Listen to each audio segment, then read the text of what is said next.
দর্শক আশা করি সবাই ভালো আছেন। দর্শক এই হলো আমার চাষকৃত এলিফ্যান্ট হাইব্রিড, যেটা 22 থেকে 25-27 প্রোটিন উচ্চ ফলনশীল একটি ঘাস বাংলাদেশে। এই ঘাসটার বিশেষত্ব হলো ঘাসটা চাষ করতে হলে গ্যাপ বেশি দিতে হয়। পাশে 4 ফুট, লম্বায় 3 ফুট পর পর 2টা করে কাটিং চাষ করতে হয়। একবার চাষ করলে আপনি নির্দ্বিধায় 8-10 বছর খুব ভালো ঘাস পাবেন। অবশ্যই আপনাকে উঁচু জমিতে চাষ করতে হবে। যদি বর্ষার সময় 2-4 ইঞ্চি জমিতে পানি জমে থাকে সেই ক্ষেত্রে ঘাসটা চাষ করতে পারেন। সেক্ষেত্রে অবশ্যই ঘাসে করে এরকম মাটি দিয়ে উঁচা করে নিতে হবে।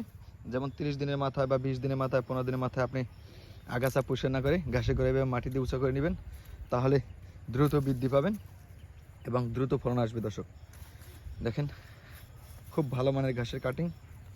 সারা বাংলাদেশ ঈদ উপলক্ষে Sundarban courier service charge free থাকবে, ক্যাশ অন ডেলিভারি। সারা দেশেই ডেলিভারি দেবে ইনশাল্লাহ। দেখেন, খুব ভালো মানের ঘাস। আপনারা চাইলে এই ধরনের ঘাসগুলো আমার কাছ থেকে সংগ্রহ করতে পারবেন।